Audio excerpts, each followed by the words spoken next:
All right, guys, so we're rolling into step 6, which is a third-party in and up. So we just got done with step 5. Obviously, they don't have a policy. We're not doing a carrier call. We're not doing policy review.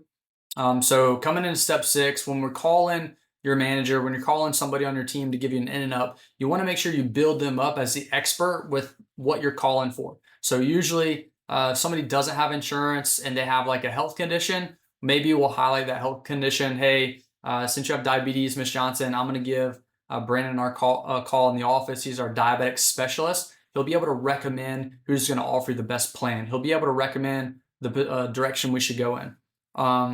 If they have insurance and there's a problem with it, I'm highlighting that versus a health condition because that's more pertinent to like what we're about to do. So, hey, Miss Johnson, I'm going to call Brandon. He's our ARP specialist here in the office. He does a lot of work with these term plans. He'll be able to point us in the right direction for you. So building the person you're up as the expert with their specific situation. We're always trying to give that customer specific value. So the end up kind of sounds something like this. When I call, hey, Brandon, hey, just wanted to give you a call real quick and run this by you. Appreciate you taking the call. I know you're always busy, man, but I'm sitting here with Miss Johnson. She's actually in pretty good health. We actually just got off the phone with ARP. We thought we had one of those whole life, the permanent ones, but come to find out, they actually put her in one of those term plans, the 5-year renewables. So they told us her rate's going to be going up every 5 years. I wanted to give you a call. I know you do a lot of work with these term conversions, man. What's going to be the best option to move forward with her?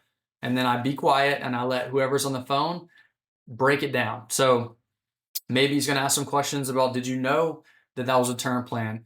Maybe he's going to ask some questions to try to create a little bit more urgency with maybe something. Hey, Brandon, I saw something in the client sheet, man. Is she on 1 or 2 diabetes medicines? Like, we're going to create a little urgency, we're going to create a little doubt, and then we're going to offer a solution over the phone. So you be quiet, you let whoever's giving you the in and up do their thing over the phone. They're probably going to create a little urgency, create a little doubt. They're probably going to give you a recommendation as to what company, and then tell the client, hey, this is going to be the best fit based on the information that got provided to me. Here's what you're going to do. Going to give you a directive, hang up, show her the rates, get her approved, let me know when you get the approval. And then you're going to hang up the phone, and kind of goes 2 directions. And as long as you're hitting all the points in step 7, which I think step 7 should be called ask questions. Ask questions and summarize value. So you can either summarize the value first and ask the questions later, or switch those. So let's just say somebody does not have insurance. I like to tie it all down with why I'm there. So this next line has made me so much money in this business. I hang up the phone and I'm like, hey, Miss Johnson, I usually run into somebody and they're looking to take out insurance for 3 main reasons. The most common is to cover final expenses, because most people do not want to be thought of as a burden on their family, on their loved ones. As a father, as a husband, I wouldn't want to pass that on to my family, and most people feel the same. So they're looking for just something to put in place. Heaven forbid something happens to them, that financial burden does not fall back on their loved ones. Some people, number 2, Miss Johnson, some people just want to leave behind a gift, maybe a legacy, maybe help their grandkids with college that they never got to go to, or a vehicle. All right. And then lastly, we all have debt. We all have bills. And some people don't want to pass the bills on to their family. Maybe it's credit card bills. Maybe it's hospital bills. Maybe it's a mortgage, car notes. Ms. Johnson, when you filled that card out and mailed it back, were you mostly looking for final expense, or was it a combination between all 3? That right there is going to bring them back to when they got that little piece of mail and they read it and they filled it out, or they did all right, sorry, my daughter came in.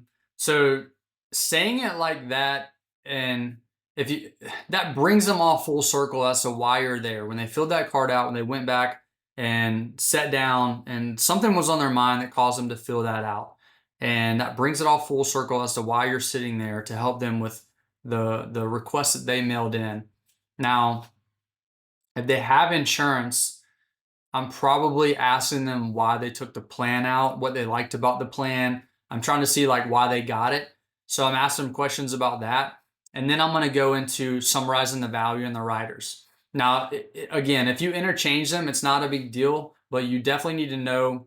Okay, so say somebody says, I just sent it in for final expense. I'm asking, Do you want to be buried or cremated? I'm trying to get a gauge of where I'm going to start my quotes.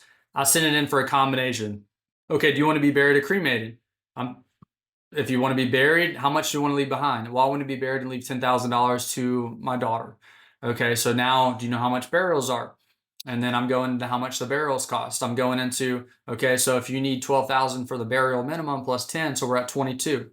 And then this right here is the what I do after that, after I'm getting a gauge. Okay, and I'm writing this stuff down. So I'm writing down, okay, 12,000 for the burial, anything else, bam, bam, bam, on my iPad. Now I'm like, hey, look, you know I hear that you want $22,000. Like that's your number. That would really make you happy if you could get there. Now, Miss Johnson, I usually see two types of people. So one of them is, hey, look, I need the $22,000 for my burial. Brandon, you told me you work with every company. You can shop the rates. Find me the best rate available, and I'm getting $22,000. Whatever it is, I got to pay for it. That's what I need. Most people, though, are more, hey, look, get me all you can get me the best rate, but I have I got $50 a month on it. I got $100 a month on it. Are you, hey, get me $22,000? You're like, hey, I have a budget and I need to stay under my budget. And then bam, ask them what their budget is. So I'm going, look, you know, what's your number that you can invest every month that's not going to take food off your table, gas out your car, that you know every month after month after month, this is going to be automatic. You're not going to have to worry about seeing this money go out of your account. Okay, is that the $50 number, the $100 number, 200? What is your budget?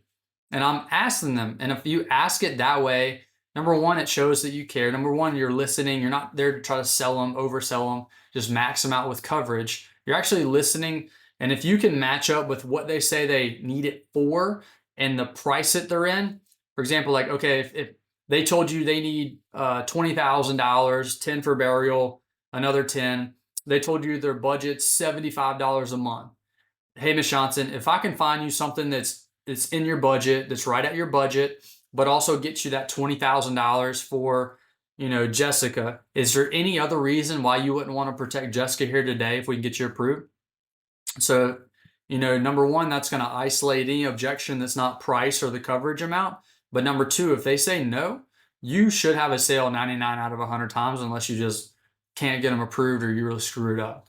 So again, it's okay to interchange those, but you really need to hit on the 3 reasons why people take out insurance and then hit on that budget in the end, because that's going to bring them full circle as to why they filled the card out. They're going to tell you what they're looking for, and then you're going to uncover budget and then uncover, you know, hey, is this somebody that really knows what they want and they're going to buy it no matter what?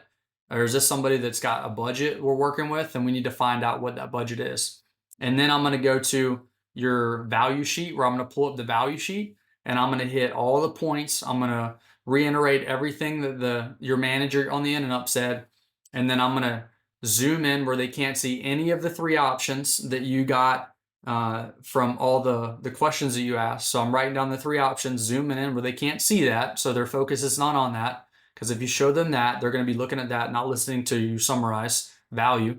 So I'm going to zoom in, hit all the value, and I'm going to scroll over, and I'm going to be like, hey, look, Miss Johnson, I know Jessica's worth all 3 of these combined. Realistically, which one's going to work best for you?